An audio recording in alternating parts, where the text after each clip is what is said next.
내 마음대로 가지 않는 인생사, 이런 제목으로 오늘 말씀을 드립니다. 드라마나 연극은 각본대로 연출될 수가 있습니다. 근데 내 인생사는 내 마음과 내 계획과 내 생각대로 절대로 가지 않습니다. 지난 한 주간 전혀 예상하지 못한 두 가지 일이 저희 앞에 일어났어요. 하나는 월요일에 제가 스케줄이 많았거든요. 그런데 아침밥을 먹는데 우리 딸이 아빠 미안해. 뭐가 미안해? 그러니까 설거지 하다가 하수구가 막혔대요. 걱정하지 마.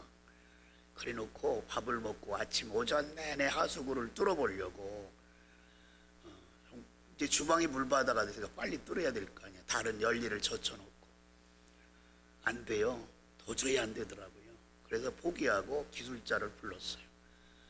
기술자를 데려다가 내시경 카메라로 하수구에 비춰봤더니 기름때가 꽉 꼬여가지고 내려갈 수가 없는 거예요.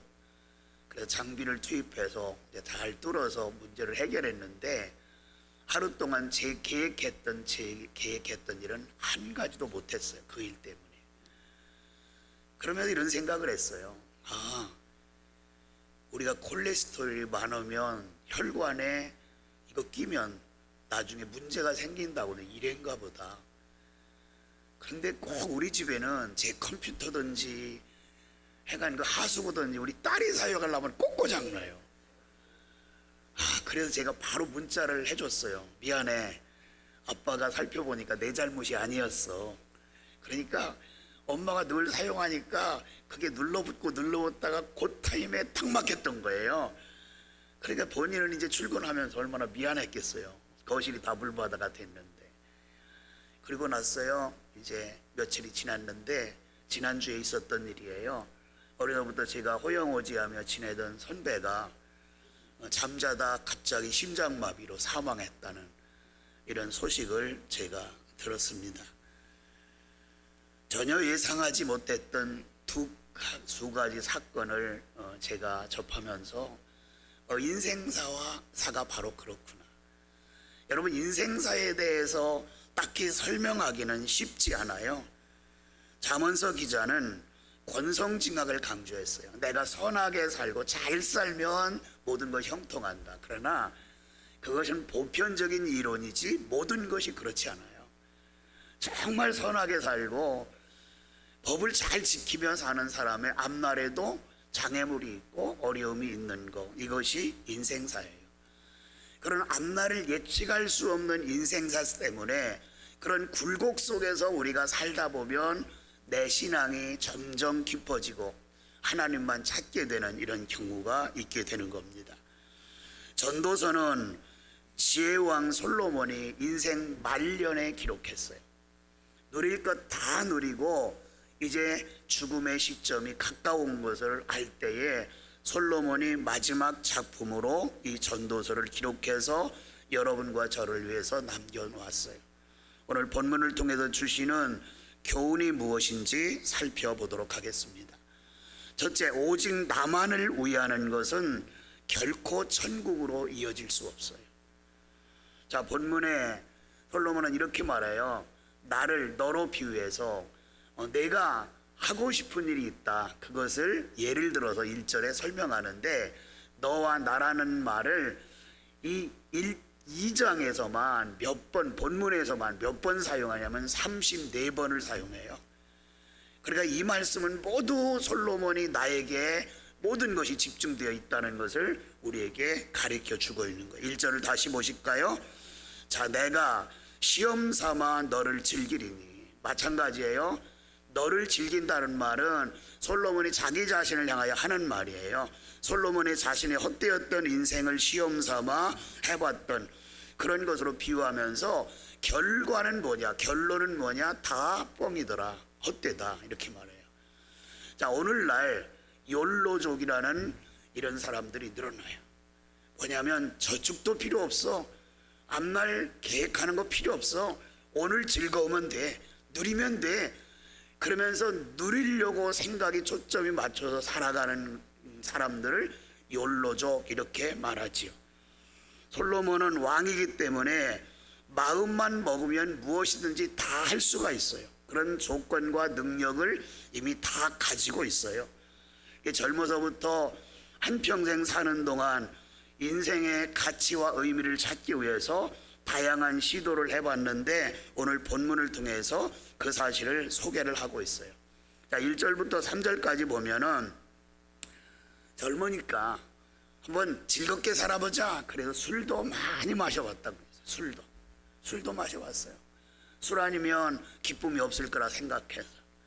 그 다음에 연기자도 두었어요. 왕으로서 살면서 연기자를 두어서 이제 궁중에서부터 연기자가 생겼다 그러잖아요. 연기자의 유래는. 우리나라도 과거에 이제 박정희 대통령께서 사교천 이제 준공식을 딱 마치고 청와대로 복귀하셔서 그가 좋아하는 가수가 있다고 하잖아요. 우리 잘 알고 있잖아요. 그 가수를 병풍 뒤에서 이제 노래 부르게 만들고 결국 술을 마시다가 결국 저격을 당하잖아요. 바로 그렇게 왕궁에서부터 이 희극 배우들이 생겨났대요. 이것이 지금은 드라마 배우들이 이제 텔레비전을 통해서 또 극장을 통해서 이렇게 방영되지만 실제적으로 그 출처를 근원은 왕들을 기쁘게 하기 위해서 그들을 왕궁에 초대해서 이런 했던 일을 했는데 솔로몬이 그 일을 다 해봤다는 거예요. 그러면서 결론은 뭐예요? 지나놓고 보니까 다 부질없더라 이렇게 말해요. 그리고 4절부터 9절까지는 행복해 보려고 업적을 쌓는 일도 게을리하지 않고 일에 매달렸다 이렇게 크게 6가지 전방위적인 시도를 오늘 본문을 통해서 강조하고 있어요. 그게 뭐예요? 왕궁 집도 정말 멋지게 지었다는 거예요. 누가 봐도 부러울 만치 자기가 사는 집을 정말 멋지게 지어놨어요. 집만 있으면 만족하나요? 아니에요. 집에 들어가기 전에 아름다운 공원이 있어야 되기 때문에 그 공원도 정원도 아름답게 만들었어요. 그것뿐만이 아니에요. 그 공원 가지고 만족했어요? 아니에요. 자기를 위해서 과수원도 만들었어요. 그리고 마음껏 그 식물들에게 물을 주기 위해서 우물도 팠어요. 또 재산도 축적했어요. 그것 가지고도 만족하지 않았어요. 그래서 1000명이나 되는 첩을도 두어봤어요. 그러면서 자기 인생 즐길 것을 다 즐겼어요. 그것뿐이에요. 물질도 정말 엄청나게 쌓았어요. 자기가 가진 재산은 오늘 본문에서 이렇게 말해요. 예루살렘에서 그 누구도 내가 가진 만큼의 재산을 소유하지 않았다. 나는 가질 것 다 가졌다. 누릴 것 다 누려봤다. 이렇게 말하는데 오늘 본문을 통해서 강조하는 것은 그 모든 것은 오직 나만을 위해서 했다는 거예요. 다시 말하면 이 말씀을 재해석하면 나만을 위해서 했던 모든 일이 외부로 볼 때는 겉으로 볼 때는 화려하고 아름답게 남부러움을 샀지만 천국과는 연결되지 않는 일이었더라. 그래서 마지막으로 결론은 헛되다 이렇게 말하고 있어요. 육신적인 것에 푹 빠져 절제할 줄 모르고 원하면 내 앞에서 청척 이루어지니까 그것이 최고인 줄 알고 거기에 빠져 살았다고 고백하는 거. 10절 보세요.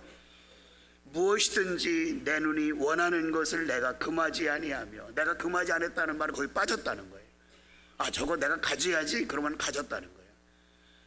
그러니까 수많은 외국의 미인들을 다 그 왕궁으로 불러서 자기 첩을 삼았던 것이 솔로몬이에요.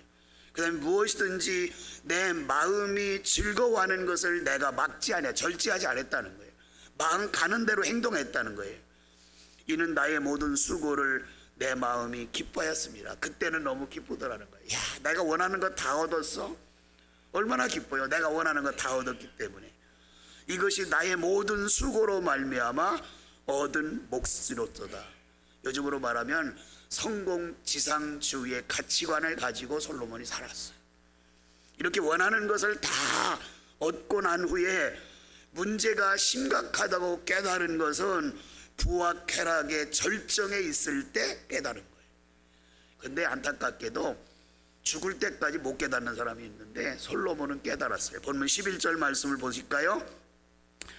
그 후에 내가 생각해 본즉 내 손으로 한 모든 일과 내가 수호한 모든 것이 다 헛되이 바람을 잡는 것이며, 이렇게 말했어요. 자, 여기서 바람을 잡는 것이라고 하는 말은 화려한 것들을 내가 잡는 그 순간 하나도 천국과 이어지지 않더라는 거예요.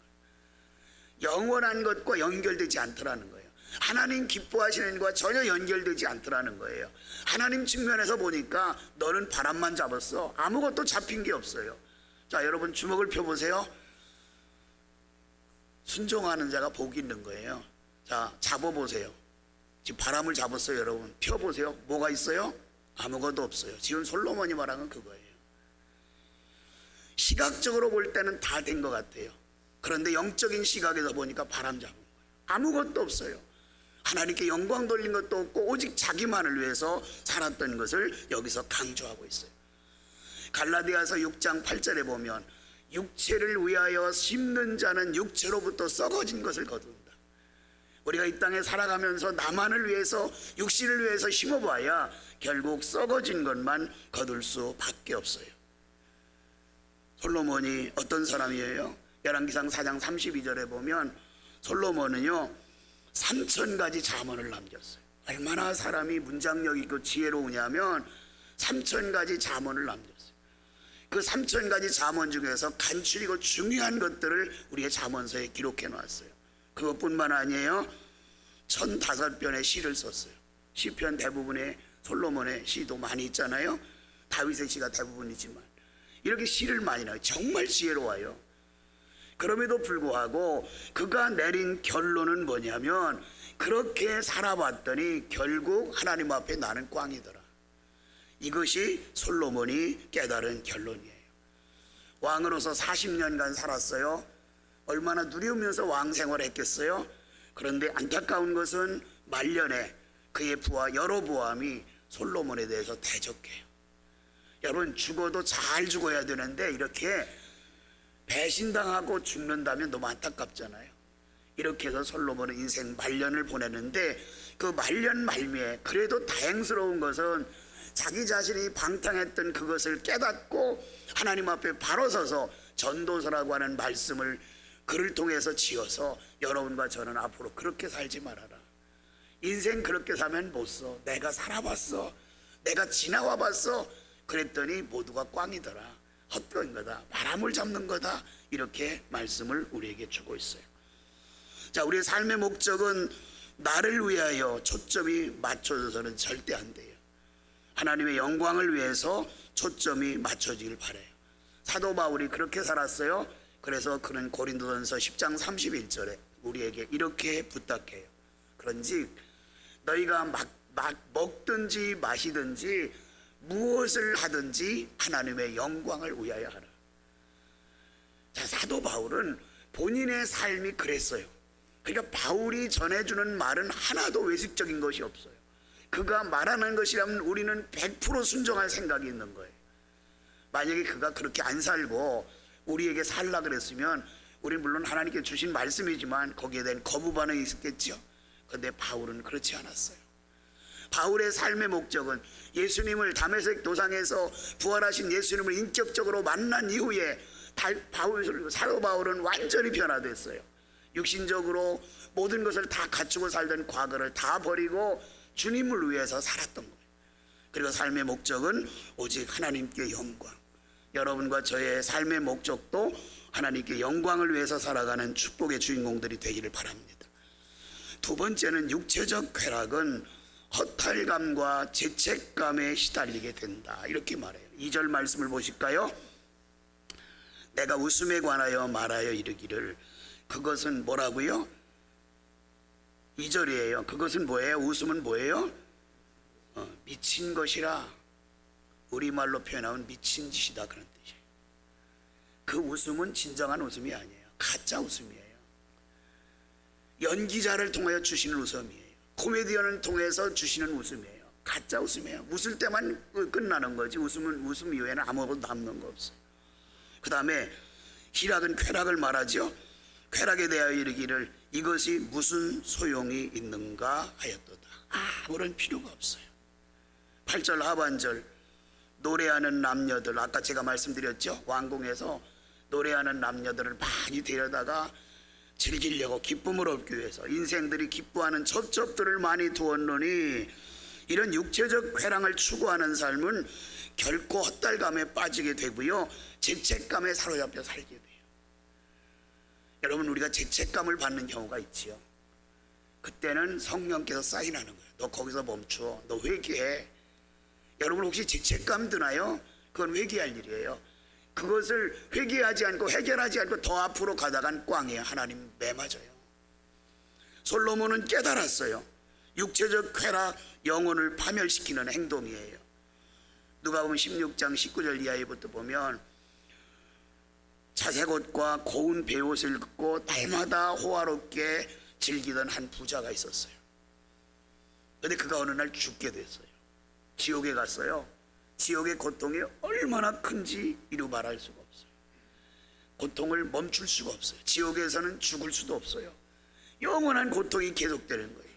그 고통 중에서 가장 큰 고통은 자기 집에 와서 상에서 남는 음식을 주워 먹고 살던 나사로라고 하는 사람이 천국에 가 있는 거예요. 자기가 환상을 통해 그 모습을 보니까. 그래서 하나님 앞에 기도해요. 거기서 부르짖어요. 하나님, 저를 좀 도와주세요. 저 나사로를 좀 시켜서 손끝에 물 한 방울 찍어서 내 혀 좀 서늘하게 해주세요. 하나님은 안 된다 그랬어요. 왜? 천국과 지옥 사이는 큰 구렁텅이가 있어서 오고 갈 수 없다는 거예요. 안 된다. 그랬더니 이 사람이 생각을 바꿔요. 자기 형제들이 생각난 거예요. 자기는 지금 지옥에 와 있지만 아직 땅에 살아있는 오형제가 있었는데 그 형제들이 너무나 불쌍한 거예요. 그래서 다시 한번 하나님께 요청하죠. 하나님, 저 나사로를 좀 세상에 보내주셔서 내 믿지 않고 지금까지 방탕하고 살고 있는 내 형제 5명, 그들이 꼭 예수 믿고 천국 오게 좀 전해주세요. 그랬더니 하나님께서 또 거절하세요. 아니다. 세상에는 복음을 전하는 선지자들이 많이 있어. 그 사람에게 듣지 않으면 저 사람이 세상으로 내려가서 전한다 할지라도 절대 받아들이지 않아. 이것이 인생이에요. 이 땅에 있을 때 아무리 좋은 말을 전해도 마음이 욕토가 되지 않으면 안 받아들여요. 이 땅에서 부귀 영화를 다 누리고 산 사람일수록 천국에 대한 소망은 없어요. 그러나 안타까운 것은 육체적 쾌락은 허탈과 죄책감에 시달리게 된다. 그나마 솔로몬같이 깨달은 사람은 얼마나 다행이에요. 깨닫지 못하면 멸망하는 짐승 같다 그랬어요. 오늘 혹시 말씀을 들으면서 여러분과 저에게 혹시 마음에 찔린 것이 있다면 그것을 교훈 삼아서 회개하고 하나님 앞에 바로 서는 기회가 되기를 바랍니다. 세 번째는 하나님만이 내 인생의 해답이에요. 11절 말씀을 다시 한번 보세요. 자, 그 후에 나를 위해서 술도 마셔보고 여자도 많이 취해보고 쾌락을 정말로 누리고 인생 말년이 되어서 죽음이 임박한 그때, 그것을 그 후에 이렇게 결론을 맺었어요. 내가 생각해 본즉, 자, 철들자 죽을 때가 된 거예요. 솔로몬은 그때서 철이 들었어요. 내가 생각해 보았어요. 내가 왜 이렇게 살았지? 내가 손으로 한 모든 일과 내가 수고한 모든 것이 다 헛되이 바람을 잡는 것이며, 이렇게 결론을 맺어요. 지금까지 솔로몬은 자기만을 위해서 해왔어요. 하나님의 선한 사업을 위해서는 결코 한 것이 없어요. 오직 자기가 우상이 된 거예요. 그리고 11절 결론을 이렇게 맺어요. 해 아래서 무익한 것이로다. 여러분, 해 아래라고 하는 건 이 땅을 말해요. 이 땅. 해 아래 반대되는 말은 해 위잖아요. 해 아래, 이 땅에서 하는 일은 다 무익해요. 잠시 편할 수는 있어요. 잠시 누릴 수는 있어요. 누가 봐도 부러울 수 있어요. 그러나 그것은 영원과는 아무 상관이 없어요. 이 땅에서 내가 누리는 건지 하나님과는 아무 상관이 없어요. 그래서 하나님께서는 하나님과 관계된 일을 위해서 주라. 그러면 너희에게 줄 것이요 내가 후이되어 누르고 흔들고 넘치도록 하리라. 하나님께서 주라 그랬어요. 하나님께서 내게 달라는 거예요. 근데 그 내가 누구예요? 내 이웃에 있는 어려운 자들, 가난한 자들, 소외된 자들, 그게 내라는 거예요. 하나님께서 보내신 자라는 거예요. 보이는 그를 통하여 섬기라는 거예요. 그게 하나님의 일이라는 거예요. 솔로몬 같이 헛되게 살지 말라. 해 아래서 땅에서 하는 모든 것은 헛일이다. 반대는 뭐라 그랬죠? 해 위가 어디예요? 유대인들이 지난 수요일날 설교를 들었죠 여러분? 1층천, 2층천, 3층천, 셋째 하늘, 사도 바울은 셋째 하늘, 하나님 계신 보좌, 부활하신 예수님 계신 그곳이 하늘이에요. 그 하늘에 천국에 우리의 소망이 있다는 것을 우리에게 가르쳐주고 있어요. 갈라디아서 5장 10절 이하에 보면 육체의 일은 분명하다. 음행과 더러운 것, 호색, 술취함, 방탕함이라고 지적을 하고 있어요. 그리고 갈라디아서 5장 17절에 육체의 소욕은 성령을 거스린다. 성령은 하나님의 영이에요. 성령은 하나님의 사람으로서 우리가 온전하게 살 수 있도록 마음에 깨달음을 주고 갈 길을 비춰주는 분이 성령이에요. 그런데 육체의 소욕을 사로잡히면 성령을 거스르기 때문에 우리의 참기를 찾을 수 없어요. 솔로몬이 은혜 받기 전에는 그렇게 살았어요. 자기 육체의 소욕만을 위해서 살았어요. 베드로 사도는 이런 어리석은 행동은 예수 믿기 전까지로 끝나라. 예수 믿고 거듭난 이후에는 이제부터는 하나님의 자녀답게 살라. 이렇게 베드로 사도가 우리에게 말씀을 주세요. 베드로전서 4장 2절 3절이에요. 그 후로는 다시 사람의 정욕을 따르지 않고 하나님을 따라 육체의 남은 때를 살게 하려 함이라. 너희가 음란과 정욕과 술취함과 방탕과 향락과 무법한 우상 숭배로 하여 이방인의 뜻을 따라 행한 것은 지나간 때로 족하도다. 지나간 때로 족해야 돼요. 지금도 그렇게 산다면 이것은 정말 어리석어요. 사랑하는 여러분, 인생은 내 맘대로 가지 않아요. 인생은 정말 풀기 어려워요. 초대교회 교부였던 어거스틴은 이렇게 말했어요. 우리 인생은 퍼즐로 되어 있는데 인생 퍼즐은 자기 스스로 맞출 수 없다는 거예요. 이 퍼즐이 완성되기 위해서는 내 인생의 퍼즐을 완성시킬 분은 오직 하나님 한 분이시라는 거예요. 그리고 우리 앞날은 아무도 몰라요. 내일 일은 아무도 몰라요. 내 인생의 퍼즐이 어떤 것인지 알면 빈자리에 탁 갖다 놓으면 맞는데 그것이 내가 할 수 없는 일이라는 거예요. 아무 일도 할 수 없어요. 그렇다면 오늘이 내 인생의 마지막 날일 수도 있어요. 뭔 말이에요? 내일 친구하고 커피 마시기로 약속했는데 그건 자기 얘기예요. 제가 호영오지 하는 제 선배가 심장마비로 죽었다는 소리 들었다고 했지요. 우리 총명이가 중고차를 하나 샀어요. 중고차, 외제차 샀어요. 외제차. 중고차라도 외제차예요. 그래서 과거에는 대우였는데 요즘 쇠보래.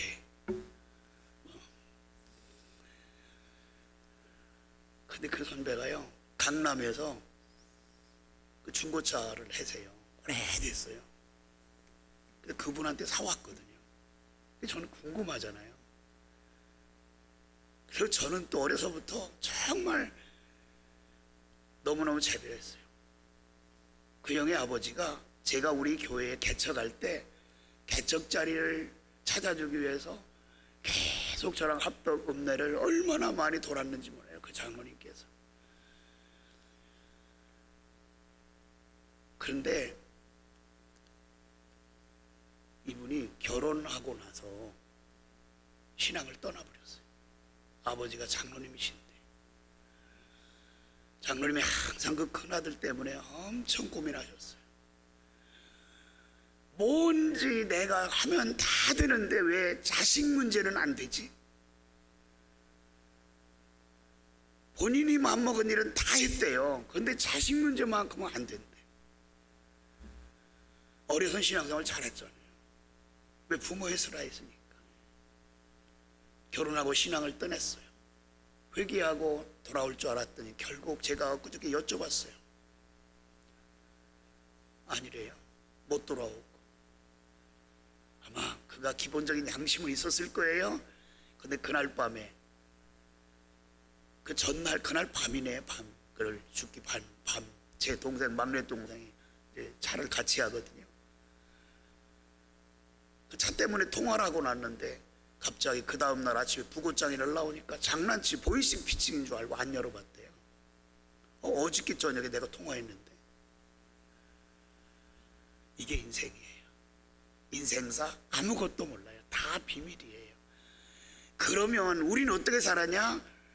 오늘이 중요해요. 현재가 중요해요. 하나님과 나의 관계가 바로 돼야 돼요. 부끄럼 없이 살아야 돼요.